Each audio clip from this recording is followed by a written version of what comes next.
Hi, this is Jacob Allen, EDL 850, the case study. First off, a summary of the case. You're a principal in a small district serving a K through 8 school. Mr. Sample is that principal for 3 years. You have gotten newly acquired money and you've decided to spend it on a 20 computer lab with software going along with that, run by Mrs. Lynn, the media specialist.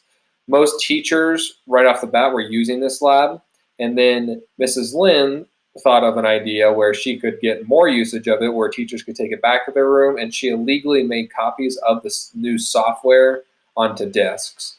Mrs. Brandon reported this usage to Mr. Sample because she came from a district where she had seen this happen before, where someone violated the copyright issues. The next is that Mr. Sample addressed Mrs. Lynn about the whole situation, and she just replied that it cut cost. She brought it up to the PTA president, and that president was on board with the practice. A couple of the ethical issues here. Mrs. Brandon has been affected on this because she was wronged by Mrs. Lynn in her own eyes about the situation. They had an issue together. Mrs. Lynn has been affected by having her decision-making challenged when questioned by the principal. She felt like she was simply making a good decision. Next up, Mr. Sample's affected by having to restore relationships in the school, but also have to make sure he keeps his respect in the community. The copyright law is definitely compromised here because of the copying of licenses. They didn't have as many licenses as they were using. Next up, this is where I felt like this standard applied because they were comparing the laws and seeing where they fit in ethically within a school. No breach of contract most likely, and then no discrimination or harassment as of yet. There's potential for harassment if the situation is not resolved. A one-sentence summary of the situation is that in order to save on costs, the media specialist has illegally made copies of software originally for the computer lab. Facts of the case were just put into individual categories that we haven't mentioned yet.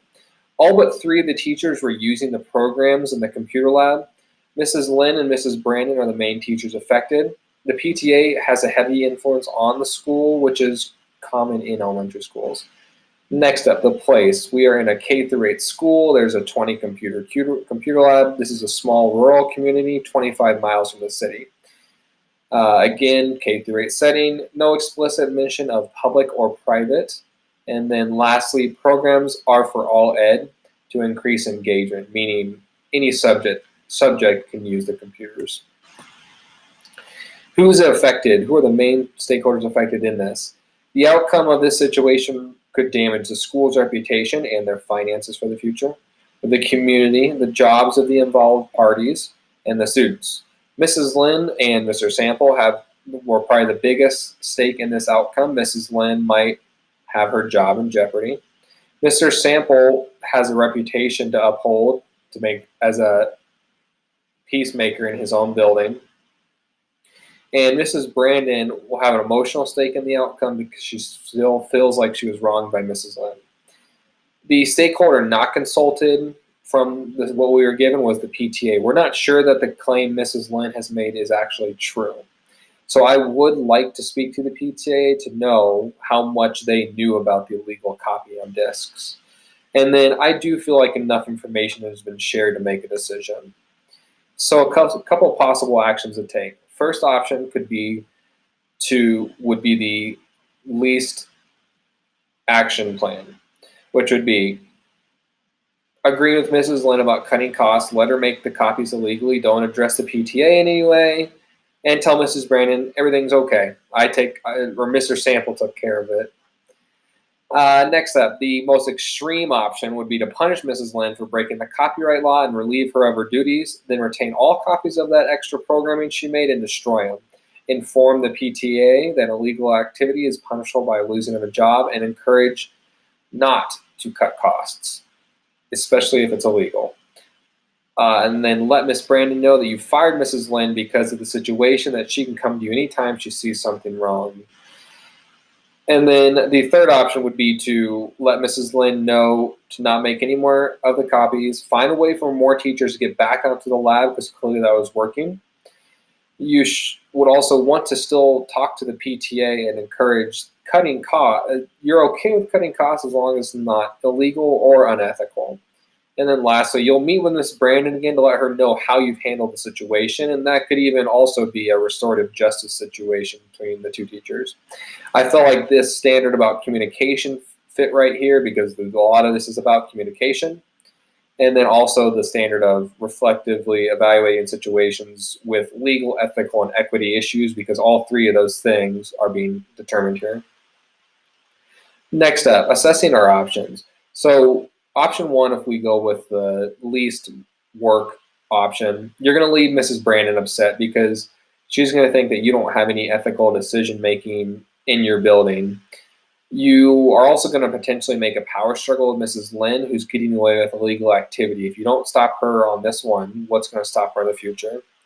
And if you don't talk to the PTA, you're assuming that they know about this whole situation, which they may not. That statement by Mrs. Lynn may not be true. And then finally, so because of that, this is where I felt like they should understand how to evaluate all these laws, rights, and things to the adult success and well-being of their building. So we're making sure that's being addressed. Now, thinking about the middle option, without having the specific language, and you might be breaking the district rules for firing Mrs. Lynn, who knows what's in the contract in order to relieve her of her duties if this was enough. And then you'd have to hire a new media specialist, which interviews would be another whole process. You might also scare off your PTA, and they may not want to work with you in the future because of how intense you came across. And then last on this part was that you might also create a tattletale Mrs. Brandon, and since she was the reason that you fired Mrs. Lane, at least in her own head, and you don't want to create that kind of a culture.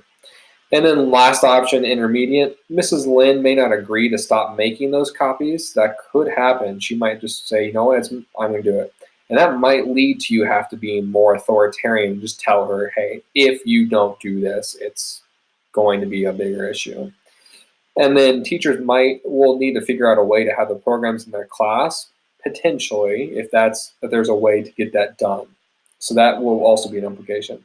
And then lastly, Mrs. Brandon may not be satisfied with the outcome of the situation. You might not have done enough in her eyes to have righted the wrong.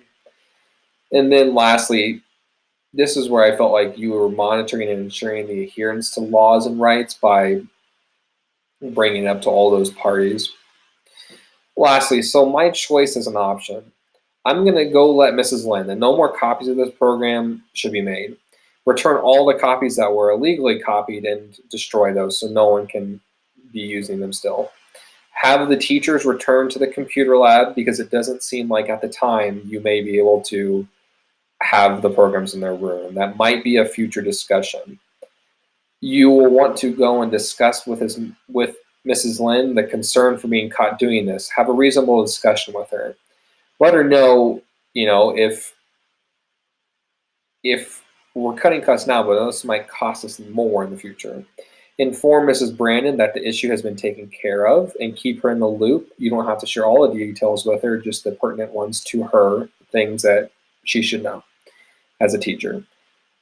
You also should make sure that you consult the PTA, inform them about concern for illegal activities, and informing them about the future as well.